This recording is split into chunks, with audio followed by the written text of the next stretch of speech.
இப்ப பொதுவா பார்வை அப்படிங்கிறது பார்த்தீங்கன்னா 5, 7, 9 இந்த பார்வைகளுக்கு தான் சொல்லுவோம். இப்ப நீங்க சொன்னது எல்லாமே 5ஆம் பார்வைக்கான பலன். இப்ப இதுவே வந்து என்னன்னா 7ஆம் பார்வையா இருந்ததுன்னா, அவங்களுக்கு என்ன மாரியான பலன்கள் இருக்கும்? இப்ப நம்ம வந்து குரு பார்வை 5ஆம் பார்வை பார்த்தோம். இப்ப குரு பகவான் வந்து கடகத்துல இருந்து சமசப்த 7ஆம் பார்வையா பார்க்கிறாரு. அப்போ பார்த்தோம் அப்டின்னா, அதுல 3 நட்சத்திரம் இருக்கு. ஒண்ணு உத்திராடம் சூரிய பகவானோடது, இன்னொன்னு சந்திரம் திருவோண நட்சத்திரம், அடுத்து செவ்வாய் பகவான் அவிட்ட நட்சத்திரம். இப்போ இந்த 3 பேத்தோட தன்மை பார்த்தீங்கன்னா, குரு பகவான் வந்து சூரியனோட சேர்றப்ப அதிகாரத்தன்மைய அவங்களுக்கு வேணும் அப்டின்னு ஆசைப்படக்கூடிய ஒரு குணம். அப்போ அவங்க வேலை செஞ்சிருக்கக்கூடிய இடத்துல நிர்வாகம் பண்ணணும் அப்டின்ற ஒரு ஆசை வரும் நமக்கு. அது கரெக்ட்டா தப்பா அப்படின்றது உங்களுடைய ஜாதகத்துல நடக்கக்கூடிய திசா புத்தி அந்த குரு பகவானும் சூரியனும் ஜாதகத்துல நட்புல இருக்காங்களா பகையில இருக்காங்களான்னு பார்த்தோம் அப்படின்னா அந்த உத்திராட நட்சத்திரக்காரங்களுக்கு நன்மை நடக்கக்கூடிய ஒரு தருணம். இதுவே வந்து அசுபகிரகத்தோட பாவரோட தொடர்பு வர்றப்போ நமக்கு கிடைக்கக்கூடிய அங்கீகாரம் அந்த இடத்துல கிடைக்காது. அதனால நமக்கு வந்து அவமானங்கள் நடக்கிறதுக்கான வாய்ப்புகள் உண்டு. அப்ப அந்த இடத்துல நம்ம வந்து கொஞ்சம் மன சோர்வு இல்லாம தைரியமா இருந்தா போதுமானது.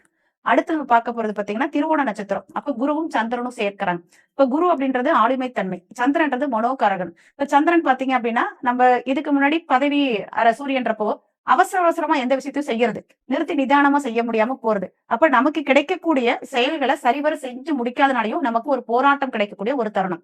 முன்னாடி செஞ்சுட்டு பின்னாடி யோசிச்சு வேதனைப்படக்கூடிய ஒரு தருணம். அப்போ நீங்க எந்த செயல் செய்யறதா இருந்தாலும் நிறுத்தி திட்டமிட்டு ஒரு செயலை செஞ்சோம்னா இந்த குரு பயிற்சி உங்களுக்கு நல்லது கொடுக்கும். அடுத்து நம்ம மகர ராசியில அவிட்ட நட்சத்திரம். இந்த அவிட்ட நட்சத்திரம் பாத்தீங்க அப்படின்னா அதிகாரத்தன்மையோட இருக்கணும், கௌரவமா இருக்கணும். நான் என்ன நினைச்சேனோ அதை செய்யணும். நான் பேசுறதுதான் கரெக்ட், நீங்க சொல்றதெல்லாம் தப்பு அப்படின்னு நம்ம என்ன பண்ணுவோம், தர்க்கம் பண்ணக்கூடிய வாய்ப்புகள் உண்டு. அப்போ இந்த மகர ராசியில 3 விதமான நட்சத்திரத்துல 3 விதமான குணங்கள் இருக்கு. அதுல வந்துட்டு எந்த ஒரு செயலை செய்யறப்போ கொஞ்சம் விட்டு கொடுத்து போயிட்டோம் அப்படின்னா ஜெயிக்கலாம்.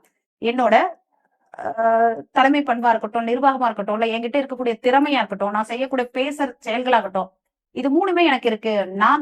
நான் சொல்றத தான் நீ கேட்கணும் அப்படின்னு நான் சர்வாதிகாரம் பண்ணுனேன்னா, இப்ப இந்த வருஷத்துல நீங்க மாட்டிக்குவீங்க. அப்ப சமூகத்துல கிடைக்கக்கூடிய அங்கீகாரமும் கிடைக்காது.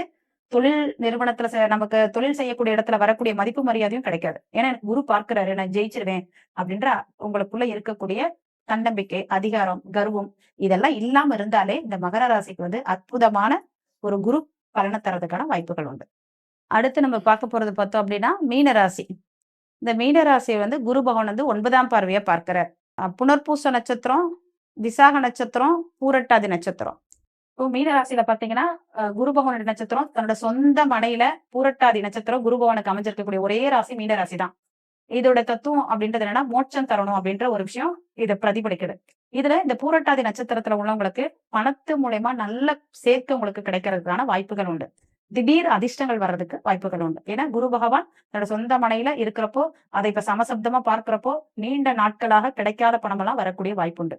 அடுத்தது அதுல உத்திரட்டாதி நட்சத்திரம் இருக்கு, அது சனி பகவான். அப்ப இவருடைய குணங்கள் எப்படி இருக்குன்னா குருவும் சனி பகவானும் சேரப்போ பிறருக்கு உதவக்கூடிய மனப்பான்மை நிறைய வந்திருக்கும். கருணை உள்ளம் அவங்களுக்கு இருக்கும். பிறருக்கு போய் உதவி செஞ்சிடணும், நமக்கு இல்லைனாலும் பரவாயில்ல, அடுத்தவங்களுக்கு உதவி செஞ்சா நம்ம வாழ்க்கை சிறப்பா இருக்கும் அப்படின்ற ஒரு விஷயத்த கையில எடுத்துக்கிட்டு செய்யக்கூடிய வாய்ப்புகள் இவங்க பண்ணினீங்கன்னா உங்க வாழ்க்கையில நல்ல வெற்றி கிடைக்கிறதுக்கான வாய்ப்புகள் உண்டு. அதே மாதிரி இந்த சனி பகவானுடைய குணம் அப்படின்றது பாத்தீங்க அப்படின்னா எந்த விஷயத்த செஞ்சாலும் மெதுவா செய்யணும். இப்ப மெதுவா செய்யறோம் அதனால எனக்கு வந்து அங்கீகாரம் கிடைக்கல அப்படின்னு விட்டுட்டு போகாம இருந்தீங்கன்னா அதிர்ஷ்டம் உங்களை தேடி வரும்.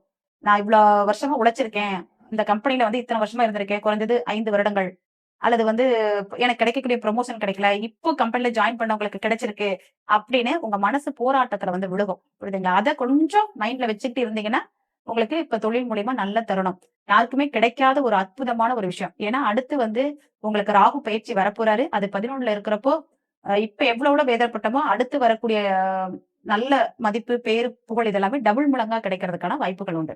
கல்வித்துறையில, நிர்வாகத் துறையில நமக்கு வந்து ஒரு நல்ல முன்னேற்றம் கிடைக்கிறதுக்கான ஒரு வாய்ப்புகள் உண்டு. இப்போ இதுல மனசு பாதிச்சது அப்படின்னா, அந்த முன்னேற்றம் வந்து நம்மளோட கைய விட்டு போறதுக்கான வாய்ப்பு உண்டு. நீங்க செய்யக்கூடிய ஒரு விஷயம் என்ன அப்படின்னா, பொய் கணக்கு மட்டும் எப்போதுமே எழுதாம இருந்தீங்கன்னா, இந்த ரேவதி நட்சத்திரத்துல பிறந்தவங்க சாதிக்கலாம். ஏன்னா, அந்த புதன் வந்து இந்த இடத்துல நீசமாகுறாரு. அந்த புதன் வந்து சமசப்த பார்வையாக காலச்சக்கர பிரகாரம் 6ஆம் இடத்த பார்க்கிறாங்க. 6ஆம் பாவகம் அப்படின்றது என்னன்னா, தீரக்கூடிய ஒரு விஷயங்கள். நீங்க பொய் கணக்கு ஏத்தி இன்னைக்கு நம்ம பிரச்சனைய தீர்த்துக்கலாம்னு நினைச்சோம்னா, இது வாழ்நாள் முழுக்க நமக்கு தீராது.